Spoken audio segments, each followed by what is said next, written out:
And it came to pass that you fell into conversation with a coworker. You and this coworker have talked about many things together over the time of your working together, but you have never talked about religion, spirituality, and church.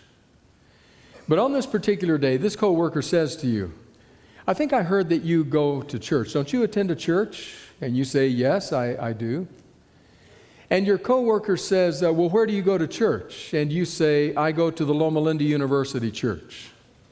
Loma Linda University Church, okay. Well, what denomination is that? Well, it's Seventh-day Adventist. Oh, Seventh-day Adventist. Yes, I've heard of Adventist. In fact, I'd like to ask you a question. What does that word Adventist mean? And you say, well, it means that we are a people who believe in the second advent of Christ, that Jesus will return again to the earth for a second time to take us to be with himself. Oh, I see. And then your coworker asks you the question. It's the obvious question to ask in the face of such an answer that you've given. In fact, it's the question probably many here in this congregation have. Your coworker says to you, so if he's coming again, can you tell me, how does one prepare for that? So now your coworker is asking that kind of question. That's not the easiest kind of question to answer, because we've answered it in so many different ways, some of them fairly good and some of them pretty bad. You know how we've answered that question over the years. Sometimes we have said, well, the way you prepare for the advent of Christ is that you create some charts and some timelines. You carefully study out all the events as you understand them to be happening and to happen, and then you chart them out. You learn that chart well. You know especially how to recognize those final movements because you want to be sure that you're ready before they happen. That's one of the ways we've answered the question. Not the best, but a way. Another way we've answered the question is, well, watch the headlines. Used to be in the newspaper, now it's online. Watch the headlines. See what the headlines say. See what they're saying about the situation of the world, about the situation between nations, about geopolitical powers and what they are doing. When you see certain things appear, that's it. Make sure you're ready by then. That's another way we've answered. Not the most satisfactory to many. Some have even said the way to prepare for the advent of Christ is to be so serious about your Christian maturity and growth that you continue to grow until you grow to the point of sinless perfection.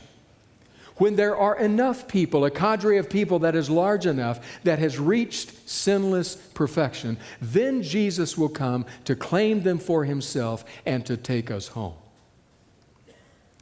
That's another way the question has been answered. Very discouraging way. Those run through your mind as you think about your friend's question, but you say to yourself, I don't want to go down any of those pathways. Those haven't been very helpful to me. So you're wondering what to answer. While you're wondering, I will tell you that I've noticed a couple of interesting things. A friend of mine says he has noticed what he calls the days of adrenaline approach to preparation for the Advent. That's an approach, he says, that happens when a headline appears or somebody tells you that something has occurred in the Middle East, and suddenly, like a jolt of electricity, adrenaline courses through your body. You are now awake, alert, and you know, I've got to get focused. This is it. It's coming.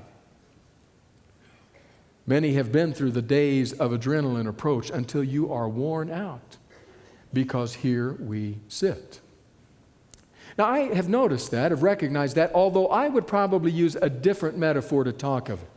Rather than the days of adrenaline approach, I would call it eschatological caffeine. You know what that's like, don't you? Those of you who have gone off the beaten path and are consuming caffeine, you know exactly what occurs. It gives you that jolt, it gives you that boost, it keeps you awake. You can study now into the late hours. You can get up in the morning and you can still function. It's what keeps you going. It keeps you awake and alert. The only problem is, you got to keep having it. And if you don't, there is this crash. And suddenly you are in worse shape than you were before.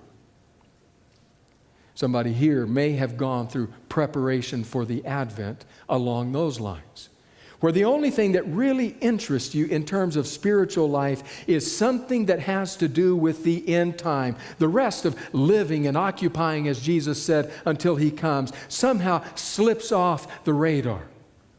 And that becomes that which keeps us alert, awake, alive. But when it doesn't pan out, spiritually, we end up in worse shape than we were before. So how do you answer the question? How do we prepare for the advent of Christ? It is a germane question. After all, just look at the world in which we live. We live in sobering times. No one could deny that. Threats menace us on every hand. The economy continues to tremble and quake. Mother Nature still remains in her nasty mood. And no matter where we look in international relations, it seems that there is trouble brewing just beneath the surface. Or if we look to the Middle East, it seems that there is a fuse that continues to burn shorter and shorter. And at one point, it will finally hit the powder keg. And as the Kingston Trio once sang, we will all be blown away. We live in sobering times. And so you say, well, let's not look at the international scene. That's too frightening, too threatening. What about the personal scene? Are things better there? Are they? Have you looked at your own life? Have you looked at your own retirement? Those who have spent many years preparing for the golden years by dropping golden coins into that golden pot. Now, as they near their retirement years, look into the pot only to realize there are far fewer coins there than you thought there were. Even those younger, entering professions that once upon a time you could have your pick of the job offers, struggle to find work. Even for the young, there is cause for insomnia. We live in sobering times. So I can absolutely understand somebody asking the question, how do you prepare for the advent of Christ? Well, Scripture has much to say about it, but in 3 weeks together, we're going to focus on one part of Scripture. It's a part that for us as Seventh-day Adventists has been very familiar in our past history. Those three ancient angels of Revelation 14 shouted forth messages to which we paid attention, especially in our early years as a movement. But as the years have passed, those shouts have become echoes that have begun to fade. Well, I want to ask you to join me for 3 weeks as we listen to the warning cries of three ancient angels. What do they have to say to us? And in particular, what do they have to say to us about preparation for the Advent? Now, the beginning of any journey requires and needs a context, a backdrop. So let me give you a backdrop in the book of Revelation. As we come out of chapter 13 of Revelation, God's people are in dire shape. Things are bad. As you read Revelation 13, don't read it before you go to bed. You'll lie awake. As you read Revelation 13, you see a dragon, and you see beasts, and you see image to the beast, and you see people forced under compulsion, under threat of death, to behave in a certain manner, or they will be done away with. God's people have been backed into a corner. What will happen to them now? Will they survive this? Will God ever come to their aid? And then Revelation 14 opens. And in Revelation 14, John the Revelator who was alive this morning, John the Revelator raises our vision, our view to the heavenly kingdom. And as we gaze there, we see people gathered there who are God's people, who have been brought from that threatening place on earth into the very presence of God. And we say, hallelujah, He will step in. But how? Last time we saw them on earth, they lived under the threat of the Damocles sword dangling above their head. They didn't know what they were going to do. Would they survive? Here they are in the kingdom. How did that happen? What did they do? What did God do? Well, the next scene are the three angels.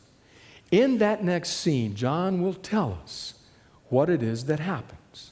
So I want to invite you to take your Bibles, to open them to Revelation, to the 14th chapter. If you're reaching for an iPhone or an iPad, look for the TNIV, today's New International Version. If you're reaching for a Pew Bible, page 1840. I want you to notice the simplicity, the succinctness, the clarity of the first angel of Revelation 14. This is how John writes, chapter 6, Revelation 14. Then I saw another angel flying in midair, and he had the eternal gospel to proclaim to those who live on the earth, to every nation, tribe, language, and people. He said in a loud voice, "Fear God and give him glory, because the hour of his judgment has come. Worship him who made the heavens, the earth, the sea, and the springs of water." So the first angel is an angel who flies in midair with a very vital message to proclaim. In fact, so vital is this message that he tells us it is a universal message for every nation, tribe, language, and people. Everybody on the planet is to be the recipient of this message. Now, if it is to have that kind of a scope, then you can count on the fact that it is a vital message. So our question is, what is the content of this universal message? Why such urgency? Why is this angel flying in midair to speak it to everybody? What is he talking to us about? Well, the answer is there. It's very clearly there. You notice what it said. Angel flew in midair, and he had he had a message to proclaim to those who live on the earth, and that message was the eternal gospel. The eternal gospel. This vital message, this message that is preached when we have our toes curled over the edge of eternity, when it is about to break in upon us, the message that is preached, what is at its core? What is its substance? The gospel. What is the gospel? Well, you've read the gospel. If you've read Scripture, if you have spent any time at all in the New Testament, you have found that the gospel is central to everything that happens.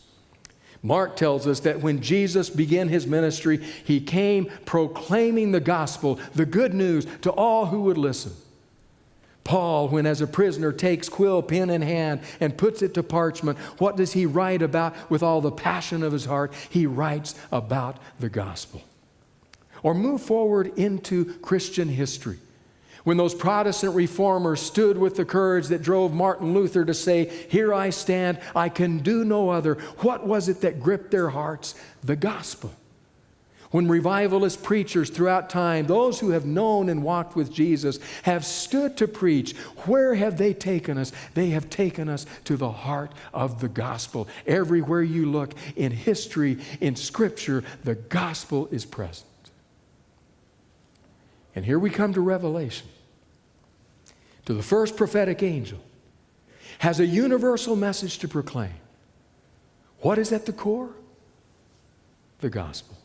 The eternal, unchanging gospel. So what is the gospel? How would you define it?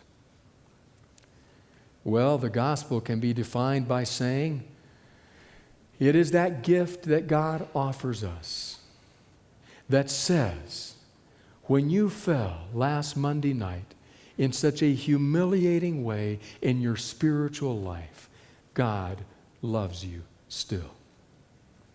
The gospel is that which says, when you lay awake last night at 2 a.m. because you had blown it, Jesus loves you still. The gospel is that which says, if you have a past that needs forgiven, if you have a present that needs hope, if you have a future that needs secured, the gospel is the answer. The gospel says God loves you when you are at your most unlovable. The gospel says that God wants you in His kingdom. In fact, it says that when the doors to eternity finally clang shut, God will stop at nothing to make sure that you are right there next to His throne. That's the gospel. The gospel says you can never earn it, but always receive it. The gospel says it will cost you everything, but it's God's free gift. The gospel says He treats you as His Son deserved to be treated, because His Son was treated as you deserve to be. That's the gospel.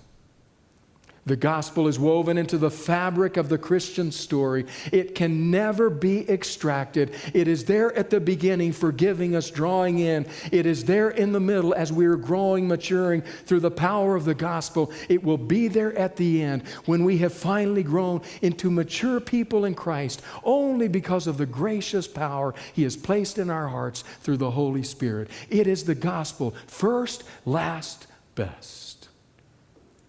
First angel flies to proclaim a universal message, at the heart of which is the gospel. Now, maybe you will say to me, as a good Bible student would, what about in Revelation? What about the gospel in Revelation? What about in this passage? What does it mean here? Well, interestingly enough, this passage, this first angel who has the eternal gospel to proclaim, this is the only place in the entire book of Revelation that the word gospel appears. Only place. So we pay attention to the context. If the angel has the eternal gospel to proclaim, then we need to know what the angel says. And it's not in the first thing he said, because interestingly enough, he begins with the response to the gospel. Notice he says, fear God and give Him glory. That's the response to the gospel. The gospel statement comes next, because the hour of His judgment has come. That's the good news. Does that leave you cold? You say, well, that's cold comfort. I was waiting for something profound, important, and positive, life-giving, and now you're telling me that the first angel says the good news that I want to proclaim to all is God's judgment has arrived. That doesn't sound like good news at all. It sounds more like bad news to me. Sounds like judges and courthouses and handcuffed defendants. And how is that good news? Well, you must remember the context. Remember what's happening at this point in Revelation. Remember that sword of Damocles dangling over the heads of God's people. Remember that by the end of the 13th chapter of Revelation, they have been backed into a corner by the dragon, by the beast, by the image to the beast, by the threat that says, unless you worship how and who and when and all that we have to say about worship, as we say it ought to be done, you will have no means of sustenance and you will pay for it with your life. Dire conditions. And so God's people at that time, without question, do what God's people through all time have done. They cry out to God.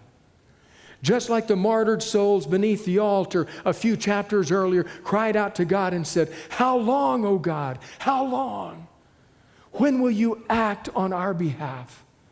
When will you rescue us from the spiny hand of evil, from the clutches of the devil? When will we finally know vindication? When will you act?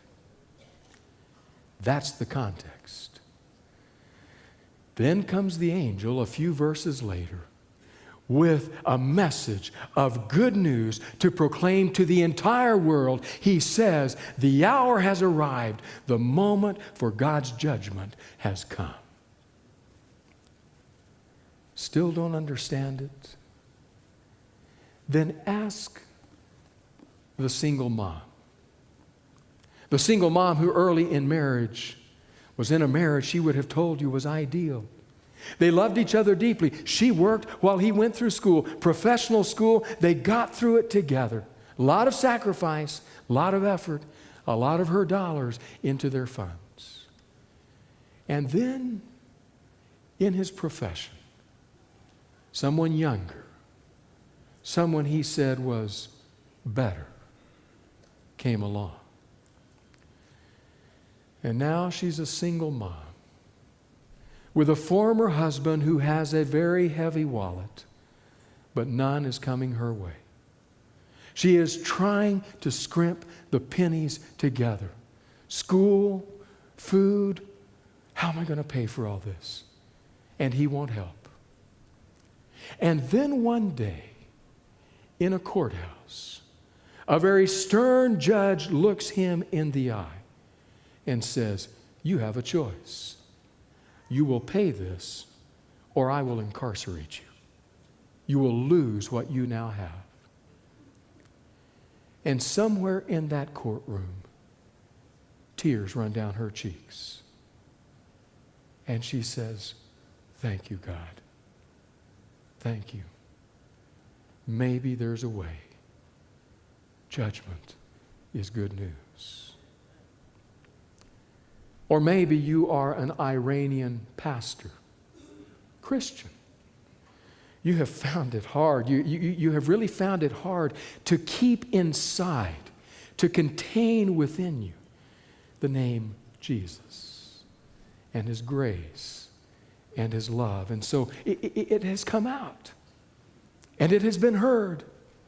And now you sit manacled in a cell being told that somebody has judged you guilty and the death sentence is about to fall. There seems no way out. In that prison cell, you cry out, oh God, how long? When will you help? When will you save me? And then brothers and sisters in countries around the world, other friends of Jesus, hear the story. And they write letters. And they make phone calls, and they send emails, and they apply pressure, and the pressure is felt until one day, about 2 months ago, a prison door clanged open, and somebody looked this pastor in the face and said, you are free.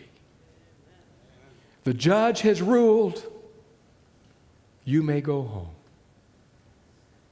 And that pastor weeps and says, thank you, God, for your judgment. Your judgment that has acted in my behalf. Your judgment that has responded to my deepest need. And then you come to the end of Revelation 13 and you find God's people everywhere, bound in by those kinds of realities, oppressed by forces far beyond their ability to meet. All they have is prayer, calling out to God, please act. And then an angel with a trumpet-like voice calls from heaven and says, I have good news to proclaim. The hour of God's judgment has arrived. You are about to be set free. Make no mistake about it, time and again in Scripture, judgment is very good news for the people of God. I want to read you the words of Ranko Stefanovic, professor of New Testament at the SDA Seminary at Andrews University in Michigan. Writing in his comprehensive book, commentary on the book of Revelation, on this passage, here's what Stefanovic writes. What is seen in the first angel's message is that the end-time judgment is a part of the everlasting gospel. To God's end-time people, the word judgment is good news. To them, judgment is the time when God will deal with all oppressing and persecuting powers in this world, and when He will finally vindicate His people. His faithful people. This is the judgment which God's oppressed people have longed and prayed for throughout history. It is portrayed symbolically in the perennial plea of the martyred saints underneath the altar. How long, O Lord? The realization that they live in the time of the judgment signals to God's faithful people the hope and prospect of their everlasting home. We're going home, in other words. To the unfaithful, however, the word of God's judgment is a thing of terror. So, hear this even on behalf of the persecutors. To them, God sends His end-time gospel. Remember, it's to all the world. To them, God sends His end-time gospel to move them to repentance. For He does not wish for any to perish, but for all to come to repentance. That's good news of the first angel. But you still have a question. And your question is, I get that, I understand that, thank God for that. But it still doesn't answer my question about how to prepare for the advent of Christ. What am I going to tell my friend who's asking? Well, it's there in the message too. And it's the response to the good news of God. It's the response that the angel calls us to have to the recognition that God is about to act. And his response is this: fear God, give him glory, worship him who made the heavens, the earth, the sea, and the fountains of water. Now, we have ways when we send a message that we use to emphasize a message. We sit at the computer screen and we say, I need to emphasize that, so I'll italicize it. That's not enough, I'll underline it. That's not enough, I'll bold it. That's not even enough, I'll put it in all caps. That'll get it. That'll tell them what I'm emphasizing. They'll get the message then. Well, scripture writers didn't have that. And so what they often did to emphasize a message was to repeat it. This angel repeats what we do to respond to the good news and how we prepare for the advent of Christ. He says it three ways: worship him, give him glory, fear him or give him reverence. Three ways: fear God, give him glory, and worship him. In other words, if you want to ask, how is it that I am to prepare for the advent of Christ? The answer is as simple as two words: worship God. Worship God. You say to me, Randy, please, that's too simple. That's too simple. That's too obvious. It can't be that simple. Can it not? Do you understand the central place that worship plays in the plan of God? Do you find it curious, for example? Do you find it curious that the words of this angel clearly reflect the words of the fourth commandment, which talks about a day of rest and worship? It refers to it in the context of creation. Revelation refers to it in the context of redemption. But both say, worship God who created the seas and the lands and the earth and the fountains of waters. Very similar language. In other words, at the very dawn of time, we worship God because of his creative power. And at the very dusk of time, we worship God because of his redemptive power. But it is worship all the way through. In fact, could it be true that worship is the most important act of the Christian or the church? Listen to the words of a scholar named David Peterson. In his book, Engaging with God, A Biblical Theology of Worship, he underlines why worship is so important. Listen to his words. Worship is the supreme and only indispensable activity of the Christian church. It alone will endure. It alone will endure, like the love for God which it expresses, into heaven, when all other activities of the church will have passed away. It will continue. You say, but I thought evangelism was the most important activity of the church. Why do we evangelize? Do we not evangelize to bring people to the worship of God? Worship is preeminent. Evangelism will pass away when the day comes that we stand in his presence, no longer a need for evangelism. Maybe you say, what about prayer? It's the central act of the Christian. Will it not pass away that day when we finally see him face to face? You say, well, what about outreach? Will not the day come when the Lamb will provide every need we have? Well, what about church buildings and places to worship? There will come a day when, says the Scripture, the Lamb will be our dwelling place and our home. Every activity of the church will find its fulfillment except that activity that expresses love to God in our worship. And so when the angel cries out, he says, I have very good news to give to you. I have news for the entire world. It is the gospel good news that God is about to act and you can get in on it. How do you respond? Worship. Worship God. It might be something you do in the privacy of your prayer closet. As you open your heart and express your love to God for who He is and what He has done. It might be in the context of husband and wife, holding hands, thanking God for their children. It might be a small group from the church. You're there to study, and somehow your study period breaks forth in exclamations of praise and worship. It might be in a congregation like this, when the community of faith comes together and stands and lifts its voice, worshiping God. But wherever it is, whatever it is, when you're worshiping, you are not merely worshiping.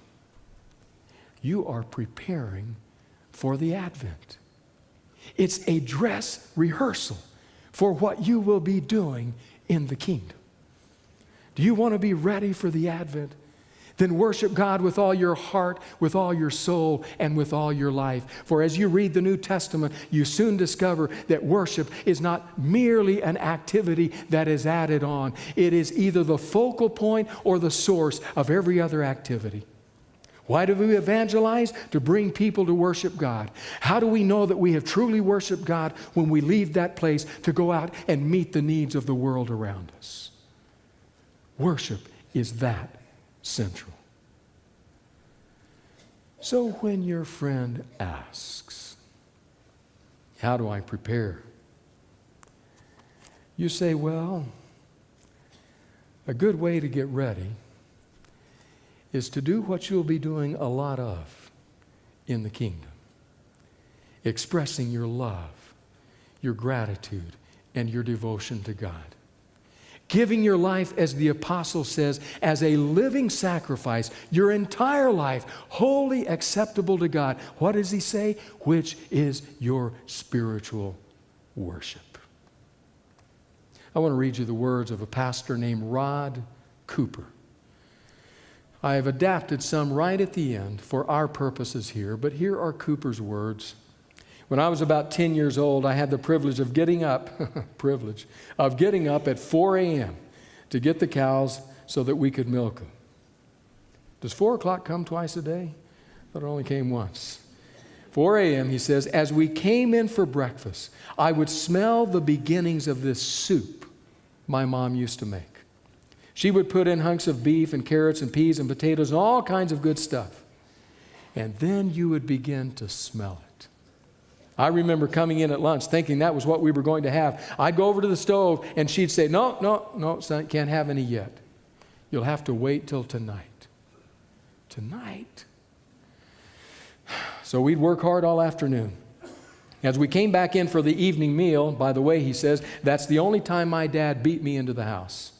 As we came back in for the evening meal, we would sit down, and my mom would set this huge cauldron of soup on the table. She would put this ladle in the soup, and the steam would rise off of it. And she would put it down into the bowl, and you could just put your face over it. Can you smell it?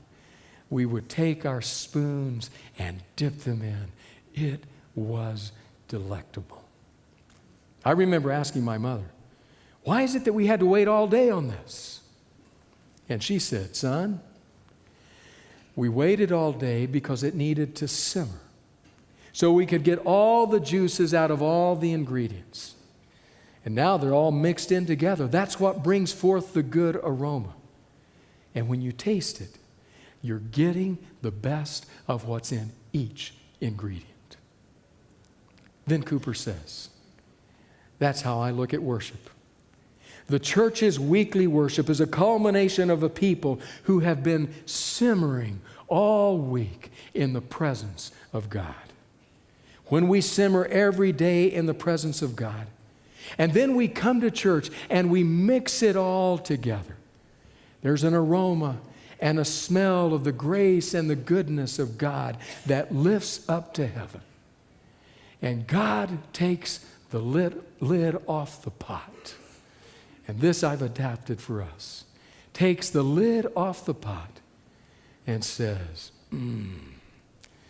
that's my people at the Loma Linda University Church. That is worship. All week simmering in the presence of God, joining together and lifting to heaven the aroma of praise and thanksgiving. When we do that, we're worshiping. But we're not just worshiping.